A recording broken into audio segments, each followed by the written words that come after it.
Well, last Saturday, I believe maybe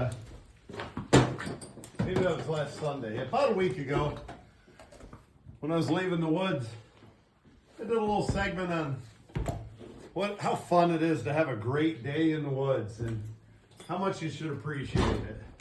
And I think days like today are the reason you appreciate days like last week when you have a really good one. Kind of a rough go today. We didn't get a very early start to begin with. And then, actually the first couple hitches went really good. But then coming down off that icy hill, they tended to try to come unhooked and slide up underneath the horses. I didn't have much trouble in the first hitch. Andy did. Then the second hitch, I had all kinds of trouble with that. And I got to figure out how that won't happen. I just got to lift the logs and let the horses sit in the britchins and let them do the work like that. Anyway, we're here unharnessing. And it wasn't a terrible day, just wasn't as much fun as it could be. But it certainly wasn't a bad day. We got some logs out and nobody got hurt. Made a little money anyway. Tomorrow's a new day at the Dream Factory.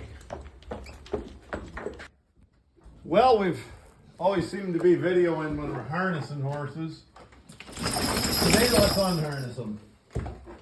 Which, if you can harness a horse, I'm pretty sure you can unharness them. Generally, the first thing I do is take off the horse's bridle. So I unhook the overcheck. Now today I'm not going to unhook his bridle, not with Elvis, I might with Jim. I'll show you why here in a little bit. So this style harness, belly band, you don't want to forget that. Tail crooper. A lot of people don't run a tail crooper. I don't like to run a harness without one. I like to keep everything centered. Of course I run over checks, so I don't want the britchin riding up if the horse puts his head down or something. So what I just did is I put the tail crooper down. Not everybody does it this way, but I do. Put the tail crooper down, unhooked, and then put the britchin up over the top of the tail crooper. And from there, I just get the hame straps. I'll bet this one's gonna unhook hard. And it's snowing out, fairly cold, but nothing's froze on the horses, so that's good. The other day, some of these straps were so frozen, I had a heck of a time unhooking them. And the answer is, yeah, that is a little cold on my bare hands. So, hang the harnesses up. I do it by the top hame strap. And then, remember, we put the britchin up over the crooper. Just grab that crooper and hang that, and your horses are hung, harnesses are hung in a pretty sensible manner there. So, we did not take the bridle off Elvis yet. We'll do that right now. Get the bridle off. I try to take it off gently so it doesn't clang his teeth. I'll take the collar off. And Elvis is free to go down to his stall.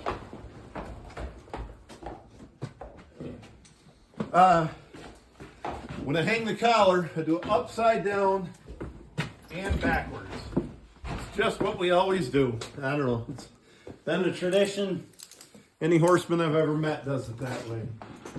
The only exception is this collar here. Sometimes in the summer when that gets really soaked with sweat, those felt pads. Hey, Elvie, get back in your stall. I hang them the way it goes on a horse, and it drains the sweat off that pad better. But generally, I try not to use those pads. But I still have one of them left. Well, Elvie's ready to go. I'm not gonna. They're in the barn. The barn's closed up pretty good. I'm not gonna blanket them. If we were trailering horses, which we almost always are, I would blanket them before they went in the trailer. Whoa. So here's Jimbo. Now Jimbo can't be trusted as much as Elvie to go to his stall. So we will take his bridle off. Jim, stop. The extra hame strap I always run on top. I do that on a lot of my harnesses. There's a little added protection if a top hame strap or the piece up here broke or something. Mainly I run it to keep the top of that collar tight and keep everything fitting well. So since Jim would run around and frustrate me,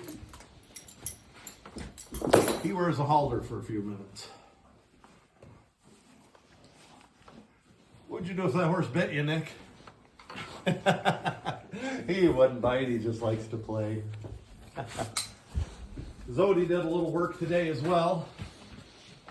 So Jimmy's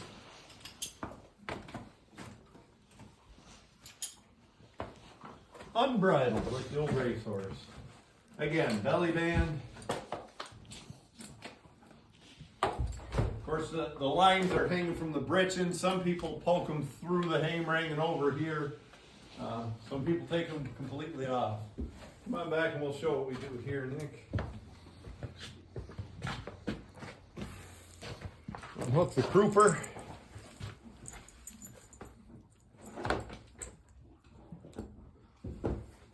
Take your britchin, put it right over the top of the crooper, up there by the spider, they call that. And then up front to the hame straps. Come on up front, we'll show you this, the binder. So, the protective one there that keeps everything shut. The binder. And then I take the hames out of the collar seat, and I watch my toe. I generally grab one hame. I take this right by the hip strap and britchin. I put my arm through there, and I grab the other hame. And off the horse it goes.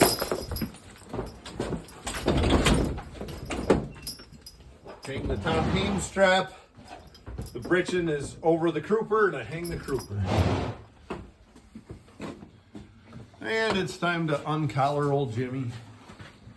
I don't know if you noticed in some of these harnessing videos, this collar looks plenty tight in the morning. After he's pulled and had a little weight on there, that collar's a good fit. So that's what matters, is what the collar looks like when the horse is working, not what it looks like in the barn. There goes Jimmy. I got him. And we will lead Jim to his stall.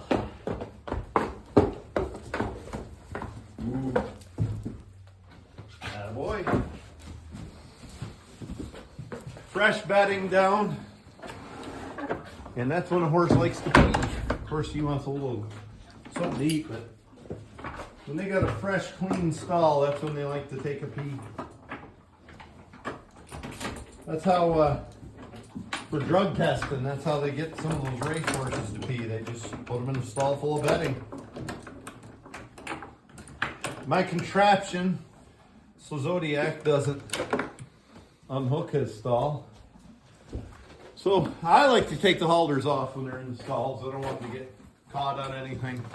And damn it, you always take the halters off when they're outside. You don't want a horse to get stuck on a tree and get stuck there and can't move or injure himself. So now we'll take care of the collars. Hang it up, like I say, upside down and backwards. And, I guess I didn't realize I do this different than a lot of people. And a lot of my buddies have taken to doing this after they've seen me, but, where's the check strap? I hang the bridle upside down, hang it by the bit, and the pull tends to keep it shaped better. Especially on these good old leather bridles. As I've said, I'm going to get some bridles made that follow my buddy's pattern. Most bridles I find just don't have enough room in the crown up here, but if you hang a bridle, we'll take Zodiac for instance, and you hang it here like everybody else does, it's going to take that shape after a while, the crown of the bridle will. So I hang it by the bit, and it works with a straight bit, but it works particularly good with a snaffle bit, which is what I almost always run. Hang it like that, and you can maintain a nice shape. Well, we got these horses in here and comfortable, eating a little hay. They're cool enough. I guess I'm going to water them. Use a little caution. That horse is loving on Nick. Here, let me film that. Nick's buddy, Zodiac. He's such a putz. He's always into something. But anyway, if your horses are hot, don't water them up too quickly. I don't know. I've heard some vets say you can, but that's always been a standby for me. And what we do on this farm is to, when they're hot, water them up slowly, and never give them more than 2 pails at once, which would be 10 gallon or something. Even if they're not hot, you just don't, you can colic them that way. Well, and just a note here, I guess. Let's look outside. I guess it's time for us to sweep the barn floor, isn't it? Yep. We live in Western New York, and we get that Buffalo weather. Generally, we get worse weather than Buffalo here. But the last couple of years, I've been happy. Buffalo's got the crap weather, and we haven't. And my horses go out every day. The ones that work might not. Even them, I try to put them out every day for a little roll or something. But snow way below 0. They go out every day for a while. I wouldn't have any trouble keeping them out there all the time. If they got water and hay and they got what they need, they can live right out there. But the only time I really might not turn them out is about once, maybe twice a year when you get a really cold, nasty rain. Then I'll bring them in. But the way I do it is in the wintertime, my horses are out during the day and in at night. In the summer, it's the opposite. They're out every night, even the working horses, out every night, and they're in during the day. Turnout is just very important for a horse's development. So let's see if I can bring them over, but I don't know if I can. No, they're right here. Hey, Libby, Ziggy. The fence off? Come say hi. Nick wants to know if the fence is off. That's probably a smart thing. You know what they say, Nick? About electric fences? Yep. What do they say? They say there's 3 types of learners. Those who learn by watching, those who learn by doing, and those that have to piss on the electric fence for themselves. What kind are you, Zeggy? You got pee on the electric fence for yourself, or can you learn by watching? Ziggy's a smart little boy. I guarantee he can learn by watching. Well, we're going to leave you with that. And we'll try to get some footage of us working tomorrow. The truth is, today we were pretty tied up trying to get logs out and trying to get things done on that icy hill, and we weren't thinking about filming too much. We will see you on the flip side.